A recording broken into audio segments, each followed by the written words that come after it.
Добро вечер во емисијата 360 степени на Алсат. Вечерва објавуваме. Домаќинствата би плаќале некаде околу 15 денари за киловат час, што е апсолутно неиздржливо, неоправдано. Но до кога може да издржи буџетот? Ме тепаше, па ме силуваше, па после пак ме доискрши. Основното јавно обвинителство Велес во февруари годинава одлучи да ја запре постапката, бидејќи немало докази дека осомничениот стори силување. Но после 20 години да се прави попис и да викаме дека не се точни, нема смисла. Точни се. Резултатите не се реални. Статистика се знае како се прави. Зашто би лажал? Кој би лажал? Зошто не се доградат објектите во кругот на УКИМ? Прашањето е уште порелевантно ако се знае дека за новата зграда на Финки веќе се потрошени 1.981.950 евра, а за таа на ДИВ 1.307.706 евра. Ќе има некоја политичка цена во Бугарија, ќе има негативна реакција, како што кажав, но не, тоа нема да сруши владата. Петков ќе остане на власт. Проценки дека преговорите меѓу Софија и Скопје се во решавачка фаза. Со најавените содржини се враќаме набрзо.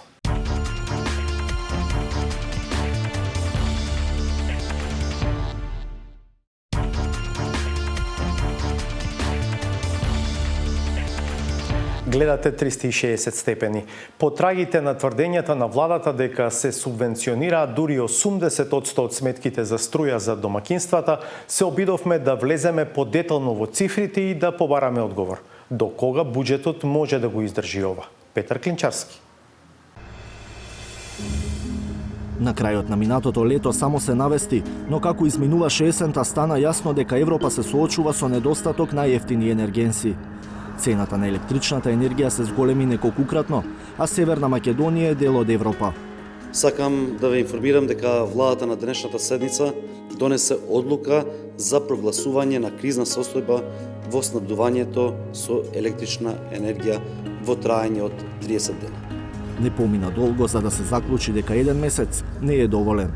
Му се предлага на Собранието на Република Северна Македонија да одобри продолжување на рокот за постоење на кризна состојба во снабдувањето со електричната енергија во наредниве 6 месеци, односно до 9 јуни 2022 година. Ретки се граѓаните што ги интересира енергетиката се додека сметката за струја е горе-долу иста. Па ретко кој ја забележа изјавата на премиерот дека огромен дел од сметката за електрична енергија за секој дом всушност се плаќа од буџетот. Продолжуваме да субвенционираме дури 80% од висината на сметките за струја за домаќинствата. Како државата покрива 80% од сметката за струја, но и до кога буџетот може да си дозволи да ги плаќа сметките на граѓаните.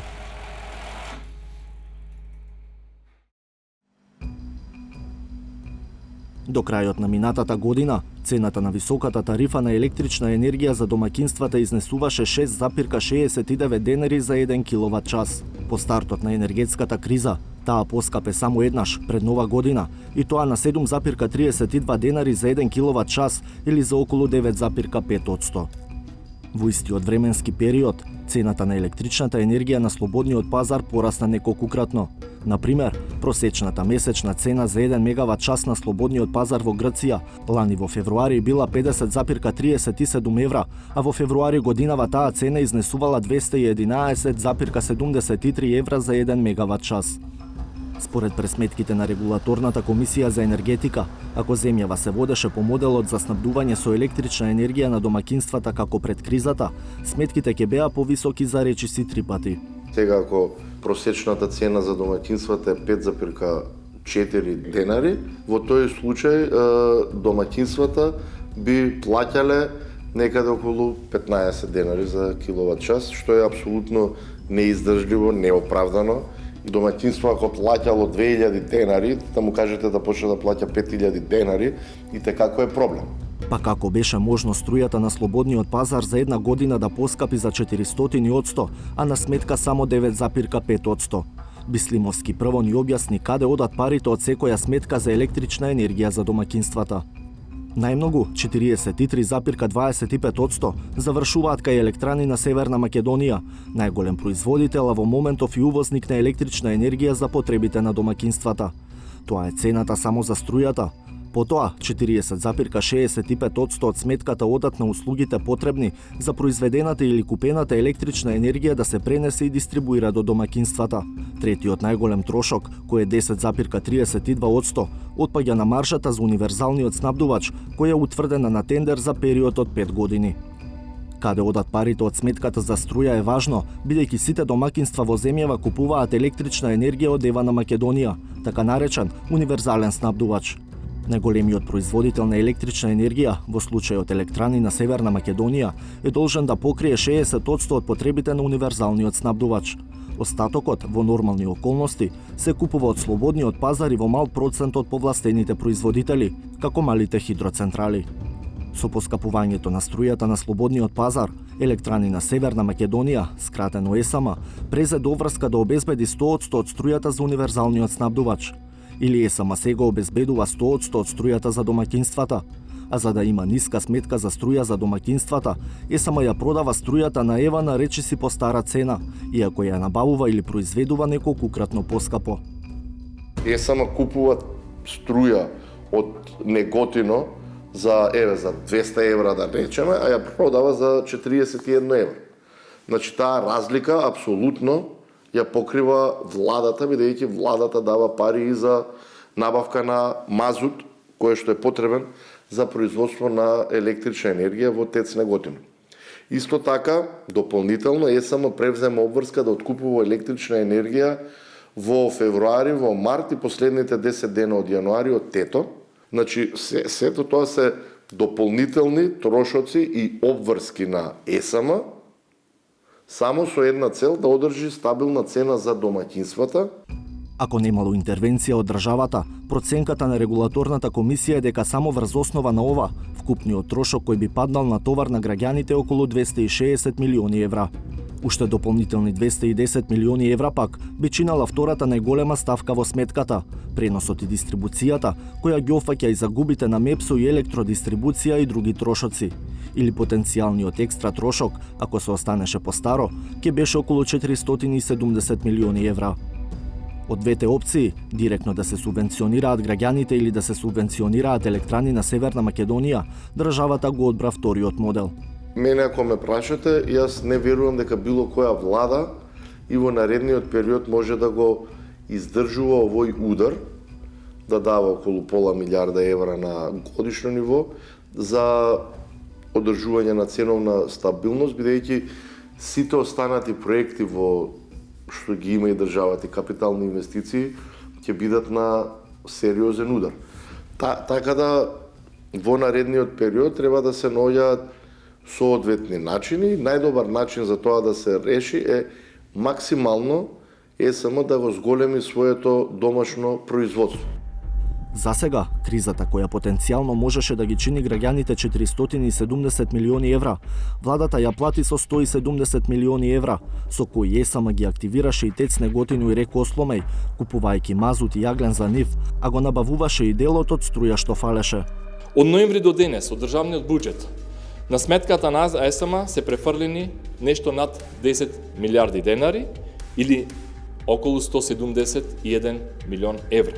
Директорот на ЕСАМ во истиот настап кажа дека до крајот на годината ќе бидат потребни уште 100 милиони евра за да се покрие дупката. Веќе средствата за работењето на ЕСАМ се обезбедени од страна на ЕБРД и тоа е донесено како одлука во владата. Доколку не се направеше субвенционирање. За тоа колку пари од буџетот ќе бидат потребни за сметките за струја да останат ниски, зборуваше и премиерот Димитар Ковачевски во гостувањето во 360 степени во петокот.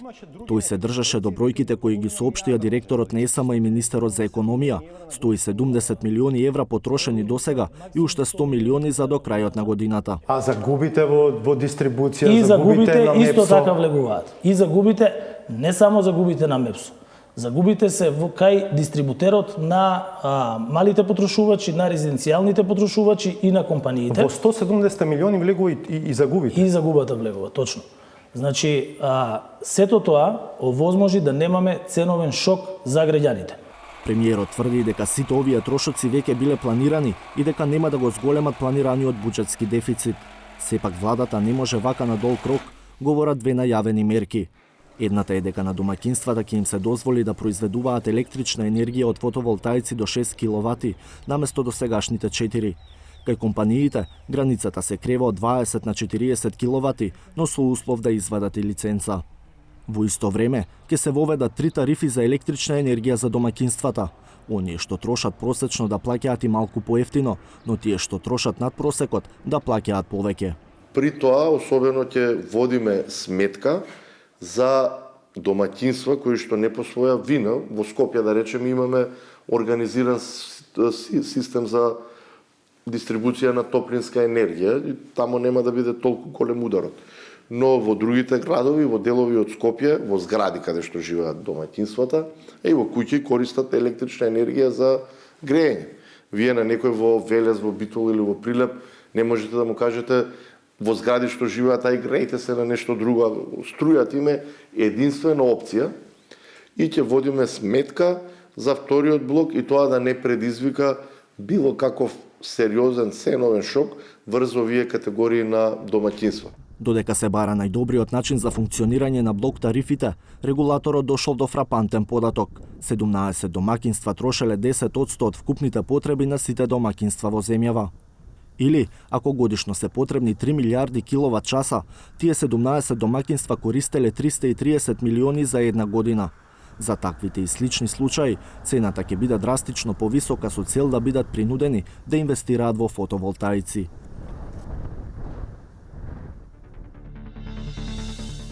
После 20 години да се прави попис и да викаме дека не се точни, нема смисла. Точни се. Резултатите не се реални. Статистика се знае како се прави. Зашто би лажал? Кој би лажал? Зошто не се доградат објектите во кругот на УКИМ? Прашањето е уште порелевантно ако се знае дека за новата зграда на Финки веќе се потрошени 1.981.950 евра, а за таа на ДИВ 1.307.706 евра. Ќе има некоја политичка цена во Бугарија, ќе има негативни реакции, како што кажав, но тоа нема да сруши владата. Петков ќе остане на власт. Проценки дека преговорите меѓу Софија и Скопје се во решавачка фаза. За нашиот пазар нема да остане ни жаба, не јагне. Батаци ќе јадат нашите. Значи секој ќе земе батаци, немал пари. Не да нема пари. Навикнаа на батаците и на сирењето од прашак. Саботажа. Велешанка пријавила тепање и силување, но постапката против осомничениот е запредна, зашто според обвинителството нема докази дека тој го сторил силувањето. Хелсиншкиот комитет и Македонското здружение на млади правници реагираат на начинот на кој е воден целиот случај. Славица Филиповска. На 2 август 2020 година во скопски ресторан, момче и девојка од Велес прво разговарале за нивната врска, а потоа, доцна вечерта со автомобил тргнале кон родниот град, кога на автопатот Скопје Велес се случил настан, за чии последици жртвата неколку пати и јавно зборувала. Јас сум силувана девојка, претепана до смрт. Со топаници, со раци, со нозе, со се. Ме тепаше, па ме силуваше, па после пак ме доискрши. Жртвата прво пријавила тепање, а потоа и силување. По низата искази, вештачења па и реконструкција на настанот, основното јавно обвинителство Велес во февруари годинава одлучи да ја запре постапката, бидејќи немало докази дека осомничениот сторил силување. Но целата истражна постапка и предистражна постапка е пропратена со многу недоследности. Жртвата има право да биде третирана со посебно внимание и грижа од страната на органите и субјектите кои што учествуваат во кривичната постапка.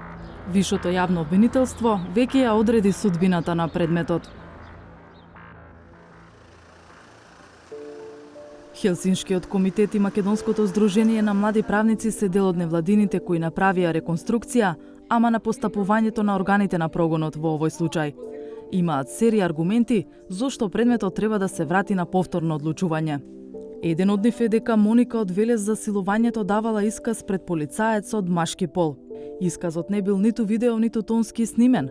па она што го преживеала, морала одново да го прераскажува во неколку наврати во текот на постапката. Треба да се знае и да се напомени, да се апелира дека жртвата со секое одново давање на исказ, жртвата го преживува настанот. Сметаме дека треба изјавата на секоја жртва непосредно по случување на кривичното дело да биде документирана, односно да биде видео и тонски снимана, бидејќи тој исказ кој што го дава жртвата непосредно по сторување на кривично дело ги содржи сите елементи кои што може да бидат од клучно важење за натамошниот тек на постапката. А во постапката, покрај сослушувањата, врз Моника е направено и полиграфско тестирање и тоа додека била под дејство на лекови. Полиграфското тестирање се спроведува за откривање на сторител на кривичното дело, меѓутоа во конкретниот случај жртвата е таа што се јавува како во својство на пријавител на кривично дело. Во Законот за полиција исто така се наведени и одредби во кои случаи не смее едно лице да биде подложно на полиграфско тестирање, а тоа една од причините е во случај кога самата жртва е на лекови за смирување. Истрагата не се задржала само на исказите. Дополнително, обвинителството како доказно средство обезбедило и психијатриско вештачење на Моника, кое според невладините не одговорило на тоа дали жртвата има последици од силувањето. Кулминација во постапката, велат од Хелсиншкиот комитет, е начинот на кој е спроведена реконструкцијата на случајот.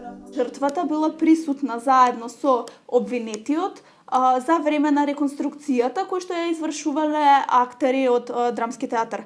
Во истата кола во која што се случил и критичниот настан, а претходно повторно давала исказ пред вешто лице за да вештото лице може да се запознае со случајот кој што било најмено да ја изврши реконструкцијата. Значи двојна виктимизација, значи дополнително предизвикување трауми, значи дополнителна несигурност од системот дека жртвата како таква ќе добие соодветна заштита и ќе очекува правна разврска на она што и се случило и на траумата која што има претрпено и со силувањето и со телесните повреди кои што при самото кривично дело се случило. За Хелсиншкиот комитет несватливо е запирањето на истражната постапка со оглед на видливи и фотографирани телесни повреди на жртвата, нејзина крв на фармерките на осомничениот и други докази. Пораката што се испраќа со ваквата одлука е дека оној кој што се осмелил да ја бара правдата, оној кој што пријавил нешто што му се случило како ова кривично дело во конкретниот случај и кој што се поставил себе си во позиција како лицето МЈ да биде двојно виктимизирана, тројно виктимизирана и така натаму, да доживува повторно да ја доживува својата траума, дека за неа нема правда и дека за неа не може да се оствари она што го сакал, односно да биде кривично одговорен оној што го сторил делото спрема неа. Против одлуката на Ојо Велес за запирање на постапката поднесена е жалба до повисоката инстанца, Вишото јавно обвинителство. Но Вишото обвинителство ја отфрлило жалбата и ја потврдило одлуката на обвинителството во Велес. Обвинителството не ги коментираше наводите на граѓанските организации кои го мониторираат случајот, туку само повтори од истражната постапка е запрена поради немање докази за силување. Во однос на телесните повреди на Моника пак, од Ојо Велес ја поучиле дека можеби има елементи на кривичното дело телесна повреда, за кое гонењето се презема по приватна тужба. Дури и да нема доволно докази за силување, преквалификацијата на делото треба да биде поинаква и сторителот да се гони по службена должност, сметаат невладините. Како организација сметаме дека требало да се води по како телесна повреда при вршење на семејно насилство, бидејќи станува збор за лица кои што меѓу себе имале блиски лични односи, а не станува збор за обична телесна повреда. Не само обвинителството, туку и органите на прогон целокупно во услови во случаи на вакви кривични дела, кога станува збор за жртви, да постапуваат со должно внимание, во насока на заштита на жртвата и секако да се воздржуваат од действија кои што значат двојна виктимизација.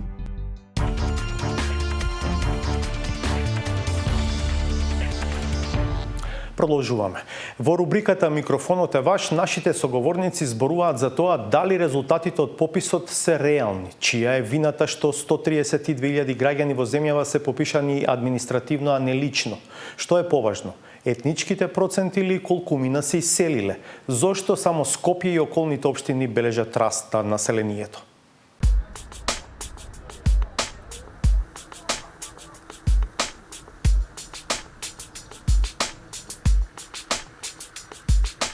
После 20 години да се прави попис и да викаме дека не се точни, нема смисла. Точни се. Резултатите не се реални. Статистика се знае како се прави. Конкретно припагам на турската заедница и тој број што е објавен, ја мислам дека не е тој број. Горе-доле мислам дека се реални, точни се податоците. Зашто би лажал? Кој би лажал? Ја мислам да не се баш точни, ама до негде е престигнато, а баш точни не се. Па не се точни затоа што не е спроведено како што треба.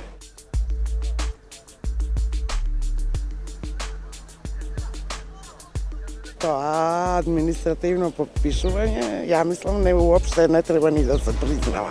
Па кај попишувачите е вината. Како може тие не се попишани, базата ги попишува со крстување или не знам како. Мене жена никој не дојде да ме праша да не регистрират кој сме, што сме. Вината ја гледам во самите граѓани. И па тие што ги повикаа на бојкот и тие што учествувале на бојкот, тие треба да одговорат. Нивна грешка е тоа. Не требаше никој да бојкотира. Вината не знам, не би можела тоа да го кажам, мислам. Чим не икеле сами да се попишат. Значи веројатно лежи некоја друга причина тука, да.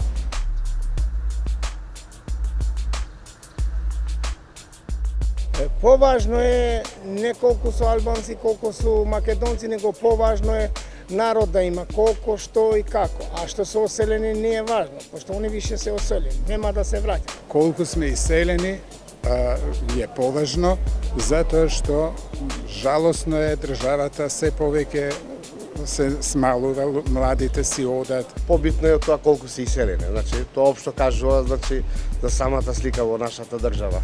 Без разлика. Реален број. И тие што се тука, и тие што се во диаспора.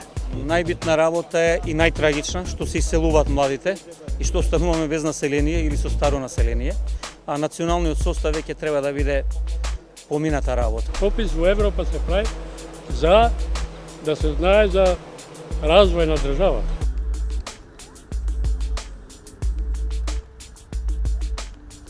Имаме доаѓање од малите градови, доаѓаат во метрополава и затоа се натрупа Скопје со повеќе население, за разлика од малите градови кои губат население.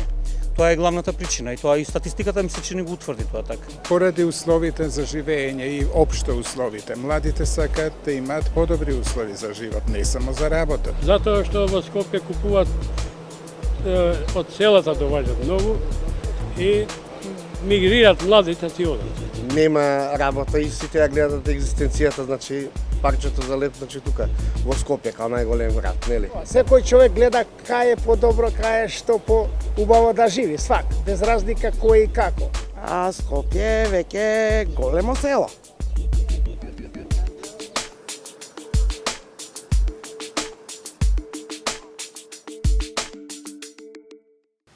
Двете факултетски згради кои започнаа да се градат кон крајот на 2015 година продолжуваат да зјаат како авети во кампусот на УКИМ во Скопје. Ако се суди според тоа што за годинава од буџетот за нивна доградба се планирани само 30.000 евра, очигледно е дека градежните активности нема да продолжат наскоро. Од Министерството за образование сега велат дека пред да се распише тендер за нивна доградба, треба да се сменат проектите зашто планираните барокни фасади се прескапи во услови на економска криза. Петар Клинчарски.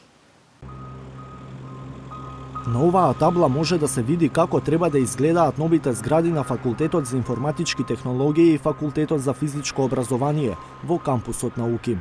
Но на терен, наместо барокни, има две згради во фаза на карабина, кои повеќе од 3 години не виделе работници и градежни активности. Сликата е таква од моментот кога изведувачот на работите, Бетон Штип, отиде во стечај. Причината што нема напредок е што инвеститорот, Министерството за образование и наука, нема распишано нов тендер за доградба на веќе започнатите барокни зданија, откако Бетон Штип замина во стечај. Се додека нема нов тендер, не може да се знае ниту кога евентуално студентите и професорите ќе ги напуштат нивните стари објекти. Факултетот за информатички науки и компјутерско инженерство, или скратено ФИНКИ, е еден од најпопуларните за студирање на Универзитетот Свети Кирил и Методи. Но и покрај големиот број студенти, оваа високообразовна институција нема своја зграда за изведување на наставата, освен објектот во кој е сместен деканатот. Настава се држи во зградите и бараките на другите факултети во техничко-технолошкиот кампус на УКИМ. ФИНКИ од сопствени средства многу вложи во реновирање и осовременување на дел од тие објекти изминативе 10 години за да обезбедиме пристојни услови за работа на нашите студенти. Со надчовечки организацијски напори во соработка со соседните факултети обезбедувавме одлична редовна настава. Со далечинската настава во тек на пандемијата проблемот со немањето простор привидно е ставен ад акта, но со очекуваното враќање на физичката настава следнава есен проблемите ќе се вратат во форма поголема и потешка од кога било досега, со многу известна опасност да не може воопшто да се организира настава. Помалку и парадоксалниот факт дека пандемијата некому му помогнала, го потврдуваат и студентите, особено оние генерации што се запишале во последните 2 години. Сега имаме некако чуден начин на студирање кој што до сега не се практикувал, али гледаме да се адаптираме. Секако мислам дека е од голема штета што немаме никаква физичка настава, али се надевам дека во брзо време ќе се среди. Годинава, ако не се лажам, ќе слави 11-ти роден ден, а се уште нема соодветна зграда, па се надевам дека тоа ќе биде решено во најбрз можен рок. Не мислам дека студентите на ФИНКИ конкретно имале големи проблеми, или не можам да кажам зашто не сум следел тука предавања во овие бараки и амфитеатри. Барем привремено, компјутерски науки може да се студираат онлайн, но не и физичка култура и спорт. Тука, во овој простор, функционира не само факултетот за физичко образование, туку и средното физкултурно училиште и спортската академија. Некои одат во прва, некои во втора, а некои во меѓусмена. Деканката на ДИВ, Ленче Алексовска-Величковска, вели дека условите за работа се очајни. Секојдневно се расправаме околу училниците и единствениот амфитеатар и воопшто за кој во кои термини ќе влезе на час. Ова се случува веќе 40 години. За жал, решение се уште нема. Ако спортот е амбасадор и ако физичкото образование носи здравје, мора сите да влијаеме за подобра инфраструктура. Ако на двата факултета им требаат нови згради и ако тие се почнати, главното прашање е зошто не се доградат објектите во кругот на УКИМ. Прашањето е уште порелевантно ако се знае дека, според податоците кои ги добивме од МОН, за новата зграда на ФИНКИ веќе се потрошени 1.981.950 евра, а за таа на ДИВ 1.307.706 евра или околу 3,3 милиони евра државни пари скапуваат препуштени на временските услови. Кога 360 степени првпат истражуваше на темата по пропагањето на бетон штип кон крајот на 2019 година, тогашниот министер за образование Арпар Адеми изјави дека зградите ќе се доградат и дека ќе се распише нов тендер. Do të shpallën furnizimtari publik, ashtu siç theksohen, iniciative këtilla ekziston nga ana jonë. Më 28 tetor të këtij viti ne kemi dorëzuar informacion në qeveri që të marrim pëlqim për shpalljen e një procedure të prokurimit publik shumë vjeçar dhe mbetet një nga synimet tona, objektivat tona në kuadër të realizimit të investimeve kapitale që të ndërtojmë objektet e këtyre dy fakulteteve, edhe për këtë vit, por edhe për vitin e ardhshëm, do të gjenden mjetet mjaftueshme që në përputhje me dinamikën e paraparë të ndërtohen këto dy objekte.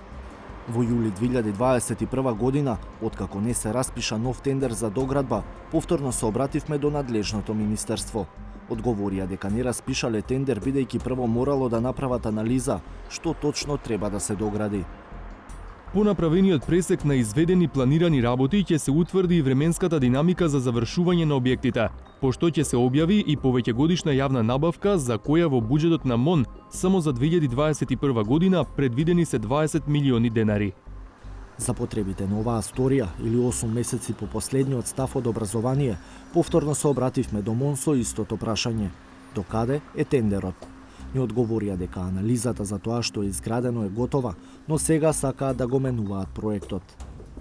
Потребно е да се направи промена во постоечките проекти поради тоа што е установено дека чинењето на барокните фасади со сите декоративни елементи кои немаат конструктивна функција е прескапо во време на економска криза поради COVID-19. Потребно е да се направи рационализирање на проектот за фасадата, измена и дополна на проектот и да се отвори нова тендерска постапка за избор на нов изведувач за да се продолжи со градежните работи.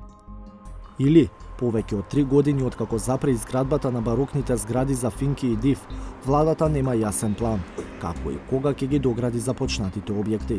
Според буџетите пак, се чини дека и нема волја. Од 2021 година за изградба на двата факултети биле издвоени едва и 300.000 евра, а годинава едва и 30.000. Средствата јасно покажуваат дека и годинава објектите ќе бидат оставени на забот на времето. Евентуален договор со Северна Македонија и кревање на ветото за Европската Унија ќе предизвика негативни реакции во Бугарија, но нема да ја урне владата на Кирил Петков. Ова е проценката на бугарскиот политиколог Димитар Бечев, доктор на политички науки од Оксфорд и предавач на истиот универзитет, кој е и член на Советодавната група за јавни политики Балканот во Европа и кој течно зборува македонски. Со Бечев разговара Владимир Мирчевски. Господине Бечев, дали го делите впечатокот дека преговорите меѓу Северна Македонија и Бугарија се во деликатна, можеби решавачка фаза? Добро, немам некоја посебна информација однатре од владата што се случува, но ми се чини дека тие се во завршна фаза. Бидејќи самитот на Европската Унија во јуни месец е граница. И тоа е некој термин кој треба да мислам, треба да се стигне. И за тоа мислам дека може би се сега во завршна фаза. Искрено се надевам да е така.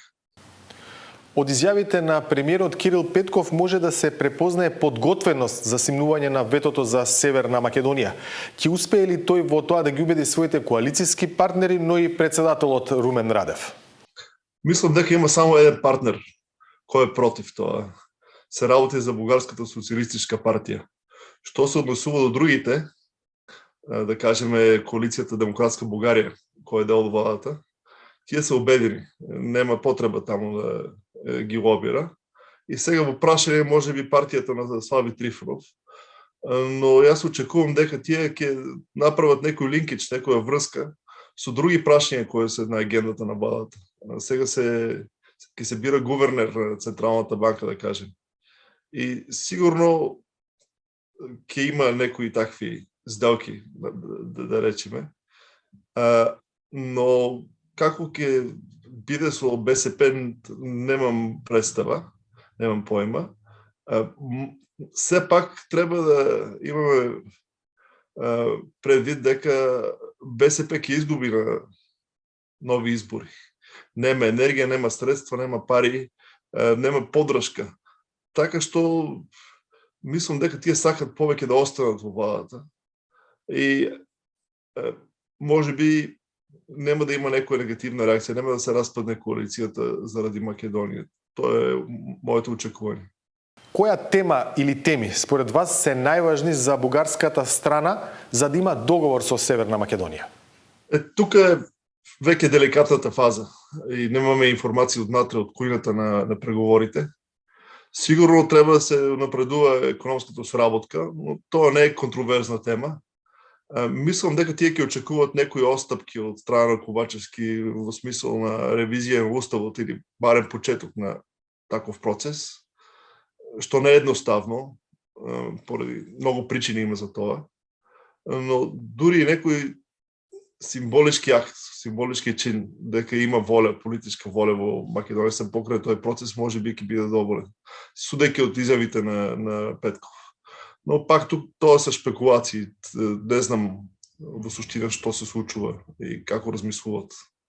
Дали е реално да се очекува компромисот да се бара во рамките на чиста формулација за именување на македонскиот јазик и вметнување на бугарите во уставот на Северна Македонија? Тоа е интересно веќе како текат преговорите и затоа треба да збориме со некои лица кои се во процесот.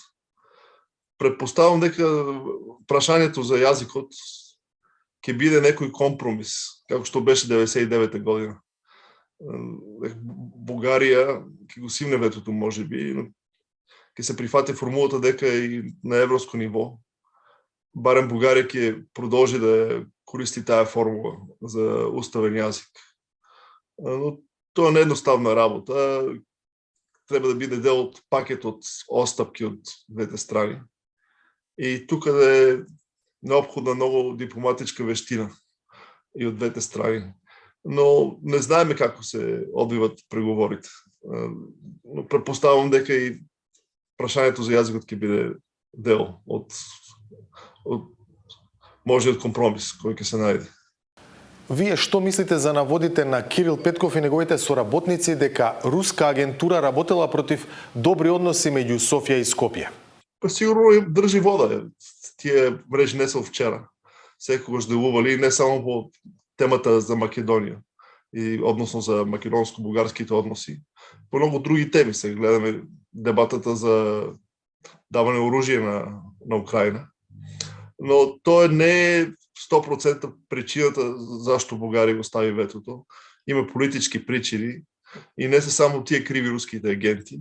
Се надевам дека се пак по-генерално гледајќи ситуацијата во Европа и војната во Украина, бугарската власт и Петков лично ќе прояви мудрост и ќе го симне ветото и во интерес не само на Бугарија и на Северна Македонија, но и на Европа. И тоа е таа мрежа од руски агенти ќе биде оправдување да се направи таква радикална ставка која можеби ќе предизвика некои негативни реакции во Софија, но сепак во долг рок е правилен потек и во интерес на двете земји. Но и покрај се, вие сепак дали останувате оптимист дека до јуни е можна деблокада на процесот? Па изјавите на владата во Бугарија и јас сум сигурен дека и Петков лично има политичка воля да го реши прашањето. Од друга страна, француското претседателство на Советот на Европската Унија има такви намери. И трето, генералната геополитичка ситуација, која наметнува да се земе решение за Балкан, бидејќи тука имаме предизвици за стабилноста на регионот. Така што мисля дека има шанса, дали е 100% шансата, мислам не. И ќе биде жалко да се пропусти. Но сега може би моментот со Ковачевски, со Петков, да се направи тој компромис. Добро, ќе има некоја политичка цена во Бугарија, ќе има негативна реакција, како што кажав, но тоа нема да сруши владата. Петков ќе остане на власт.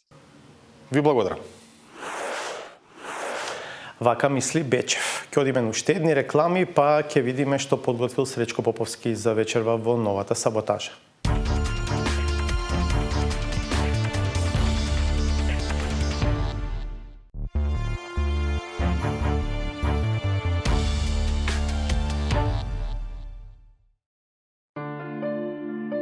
Недостигот на земјоделски производи и постојаните забелешки за порастот на цените се базираат на мощна јасна фактографија.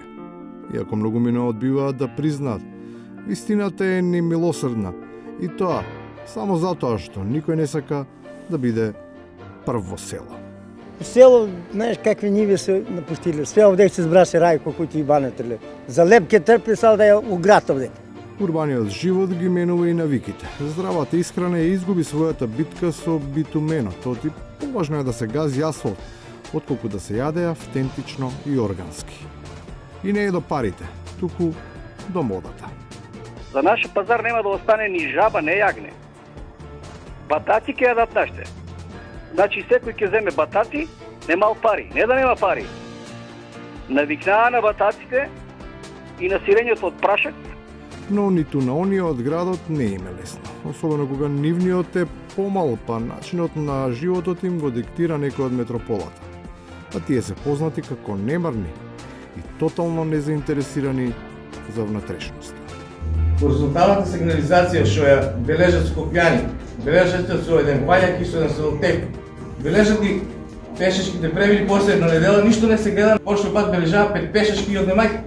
Сепак ниту домашните не се зафалење. Тоа што е раскопано не се пополнува, па животот во градот по ништо не се разликува од оној на село. Единствените што имаат ќар се оние што решиле да станат механичари. Вода се собира тука, коли минат дупки и расипали. Еве те доаѓаат поради тоа и кај мене да ги поправат. Тие што немаат да платат и таму и ваму си го имаат истиот проблем. Тешко разбираат дека автомобилот мора да се регистрира и тоа не најмалку еднаш на 5-6 години, туку секоја. Па изгледаат зачудено кога ќе им кажат дека возилото им е криво. Ништо не ми рекоа, само еден од тие полицајците ми рече, осумничена е колава. По кој основ? Значи, со таа кола не е правена никакво кривично дело, нити е било по дрва или било што како некој што прави. И на крајот, кога сите дилеми се всушност однапред расчистени. Дали ќе се враќа, нема ли да се враќа, а тешко да се врати. Тоа што никој не се враќа е јасно. Проблем е што веќе нема кој ни да си заминува. Со саботажата го завршуваме и ова издание на 360 степени. Благодарам што бевте со нас. На Алсат следуваат вести, останете и погледнете ги. Ние повторно се гледаме в петок во истиот овој термин. Пријатно!